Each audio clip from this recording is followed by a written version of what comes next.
If you needed a video from a 28-year-old man explaining why the new How to Train Your Dragon movie is pointless, you found the right channel. Because if we zoom out and compare this to a lot of the other live-action adaptations that we're getting right now, specifically all the stuff Disney's been doing over the past 10 years, you could argue that How to Train Your Dragon is probably one of the ones that could have worked in live action. And it's not like DreamWorks has this catalog of movies where it's like, oh yeah, we could easily adapt this one into live action. Like, what are they gonna do? Adapt Shrek, Kung Fu Panda? None of that's happening. At least I hope. This was their only choice when it came to a live action adaptation. And I'm sure the entire idea was rooted in passion, and it had absolutely nothing to do with the new Epic Universe theme park that just opened in Orlando, where they have a specific section dedicated to the Isle of Berk that just opened 2 weeks ago. I'm sure that has absolutely nothing to do with the existence of this new movie. But when it comes to the original How to Train Your Dragon, I saw it as a kid. I remember liking it. I recently gave it a rewatch, so I had it fresh in my mind going into this new live action one, and I think it holds up. I think it's a pretty good family animated movie. People loved the second How to Train Your Dragon. I remember seeing that one, thought it was okay, haven't rewatched it. And when the third one came out, I was 3 months away from graduating college, and the only Toothless I was seeing was the bartender giving me a car bomb at 1:30 a.m. on a Wednesday. So I still haven't seen the third one. And if you're new to the channel, just to catch you up to speed, I don't really like any of these live action adaptations.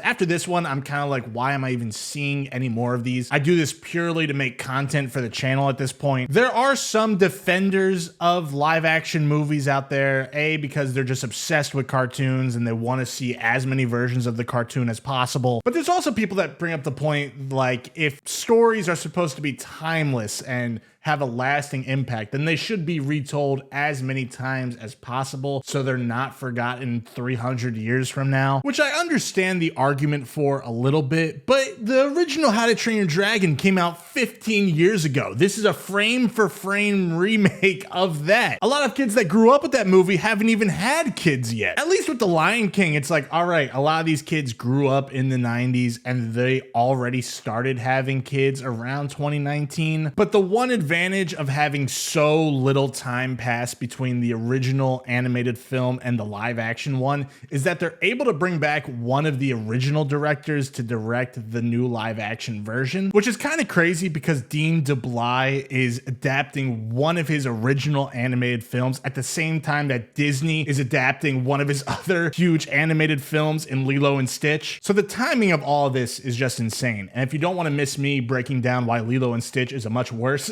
adaptation than this, be sure to subscribe so you don't miss that video coming out soon. But Dean is only one of two guys that brought both Lilo and Stitch and the How to Train Your Dragon trilogy to life. The other guy is Chris Sanders, and he's been on the record of saying that he thinks a lot of these live action adaptations are pointless, and it worked out for him because he went off to direct The Wild Robot, which he got a lot of critical acclaim for, and a lot of families loved that movie as well. So even though they only got one of the original directors to come back, I still think that's a much bigger win than just trying to hand the keys to the franchise to some random director that's only made one or two movies prior. And when you have that knowledge going in, it should be no surprise then that a lot of the things that worked about the original How to Train Your Dragon also work in the live action version. The world building is very simple yet effective. The dragons feel really unique compared to a lot of the other fantasy depictions of them. The music is still some of the best in recent memory, especially that scene where they're really trying to fly for the first time. I heard it again in the original. I'm like, damn, yeah, that music is just so good. It really does give you goosebumps at points, and John Powell just went off in the original. I'm sure they re-recorded it for the new one, but it sounds exactly the same. For what I could tell, there aren't any new original tracks to the music. It's kind of just re-recording it again. But to me, those are the kinds of things that are hard to ruin in a remake. Like, sure, it's possible they could have ruined the music, but there are a lot of other things where I was like, okay, how the hell are they going to do this in live action? But the thing that this movie really nailed that I was very skeptical of was the look of the dragons in a non-cartoon setting, because they do have such a cartoonish look to them. So in my head, I'm like, how are you gonna rip that out of the animated movie and make it look good in live action? And surely it's possible, but in my head, I was just like, it's not gonna look that good. And it's by far the most impressive thing of the movie. And even though there are some background effects that don't look as great, I gotta give credit where credit is due to a lot of these visual effects artists, because the actual look of Toothless and all these other dragons is straight up stunning in a lot of sequences sequences, especially when it gets to the final act of the movie. I got the chance to see this in IMAX, and I'm sitting there like, holy shit, this is pretty cool. When they have the huge dragon coming out of that mountain, I was like, oh my God, this is one of the most impressive visual movies I've seen in some time. I feel like I, for one, like many people, complain all the time that a lot of CGI looks really bad in movies these days. And I thought the same thing would happen in something like this, but I was genuinely impressed with how good a lot of it looked. In fact, they look so good that a lot of the humans look so out of place in this. And that's where a lot of my complaints really fall within this version of the story. And I don't just mean that from a humans in front of a blue screen kind of scenario, because they used a lot of real sets and real locations for this movie, which I do appreciate. But some of them show up on screen and they just feel so out of place. It's insane. Like, Nick Frost is a great actor, don't get me wrong, and he is good in the role of Gobbler the Belch. I had to look at my computer screen for that one, I'll give it to you. But he just looks too goofy, and I am aware of the fact that he's not playing a real Viking. But there's a reason he looks so good in the cartoon, because it's from a cartoon. And I don't think that's the case with every single actor in this movie. Like, Mason Thames as Hiccup, I do think does a pretty solid job. Like most people, I've only seen him in this or The Black Phone, so I do hope he gets more roles besides How to Train Your Dragon 2 and The Black Phone 2,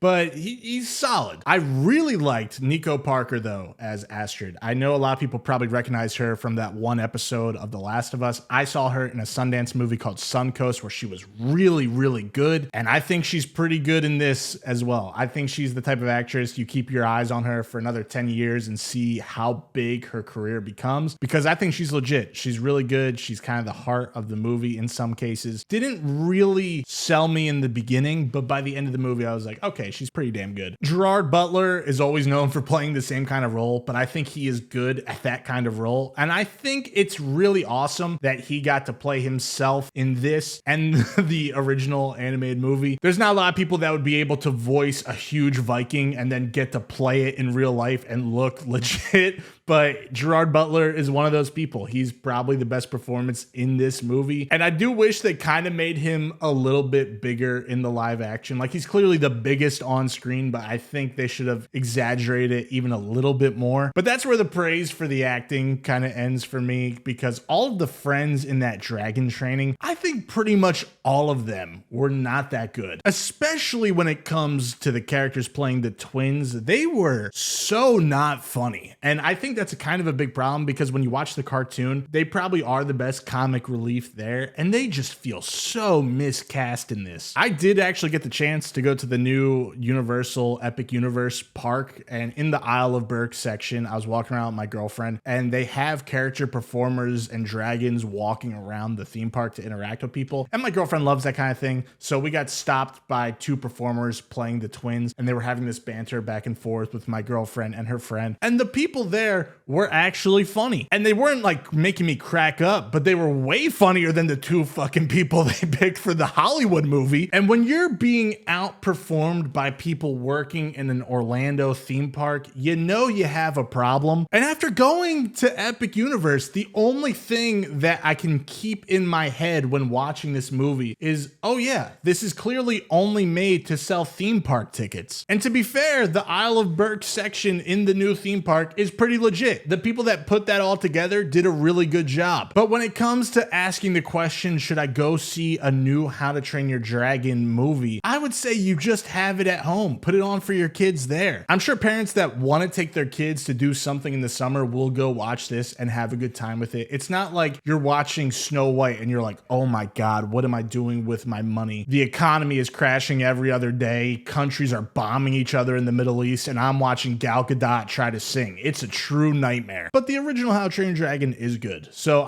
it's hard to kind of mess up that entire formula. I do wonder though, just like with the Snow White kind of movie, like, will these things have any sort of impact like 20 years, 30 years, 40 years from now? Is anybody going to watch those over the original cartoon? Probably not. Like, I do remember watching a live action Jungle Book movie as a kid, but I never asked my parents to put that on over the cartoon when I was like 5 years old and had any sort of saying power in what I got to watch. But I guess bringing your kid to this is a much better alternative to bringing them to the Minecraft movie where they're going to yell chicken jockey 600 times a day and just annoy you for the next year and a half. So as a parent, you have to pick your battles. I respect it, and I think there's much worse options than this out there. So yeah, that's kind of it. That's my spiel. This is Chase. This is my channel. Be sure to subscribe so you don't miss any more videos, especially if you don't want to miss my review of the live action Minions movie.